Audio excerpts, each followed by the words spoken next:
Okay. And I guess by 17, you had like $100,000, 17, stuffed under your mattress.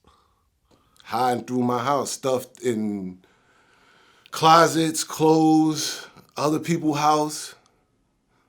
Yeah. Okay. How does a 17-year-old spend $100,000? Oh man. Well, I wasn't tricking. Like when I was 17, I ain't buy much of anything. You know what I mean?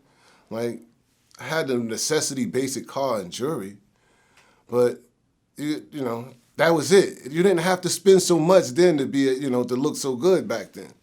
So I always saved money and always made I was always open for opportunity to make more money.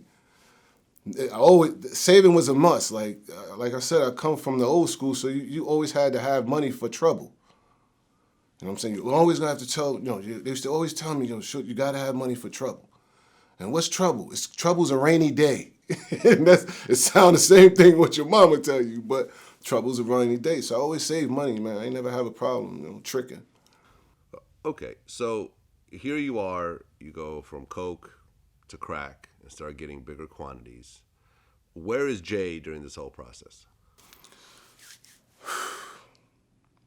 Like I said, during the era of Jose and Marcy, like Marcy was turning into something more violent. You know what I'm saying? Because now you had the older guys that was raised us was disappeared. Those dudes was going to prison and dying and tragic stuff was happening. So that next generation ain't have no guidance. It was just a lot of violence going on. So that's what made me move to Trenton. But me and Jay was so best of friends so many years already. It was just nothing for me to be like, yo, once I get down here and get into, I'm gonna come get you. And then he came. You know what I'm saying? And once he came, like, I had already had everything in place for him. Like, my family already knew him. My aunts and everything already knew him from all the gatherings over the years, so it was like nothing. Okay, so you put him in position, but how much of that work was he actually doing himself?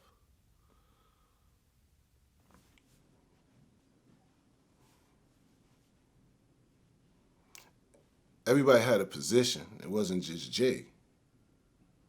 You know what I'm saying? Everybody had a position. But the position he hold, like, I wouldn't have made it to where I had. So I say he had a lot to say. So he had a 60, 50%. He could get out there. I ain't put too much on him. He didn't have to do anything. It was already in place. It was just about just keeping things, keeping things going on. It was four Okay, of us. It wasn't just Jay. You know what I mean? okay. So was he actually on the corner selling Yeah, along he'd with get you? busy. Yeah, he got busy. You know what I'm saying? Like, if I'm in New York, he gonna get busy. Nah, you know what I mean? And and they took into him. He had a nice squad. He had his own little squad that got busy for him. So yeah, he knew how Okay, to be a boss.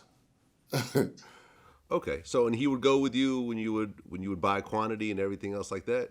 Yeah, nah, I ain't really take him on those kind of trips, really. You know what I mean? Like, I never, like I said, I kind of carried him like my little brother. It was just certain things I didn't do with him. And there's certain things that, I always had my right-hand man with me, too, that I used to rock with, too. So he was more like my business partner, but Jay was like my brother in my business. You know what I'm saying? Okay, So, but I didn't ever take him like on dangerous things and, like missions like that. But he would go. He went a few times, you know what I'm saying? But that wasn't no biggie to take him, you know what I mean? The one time I took him, that's when I got shot. I mean, not the one time, but at one time, yeah, I got shot.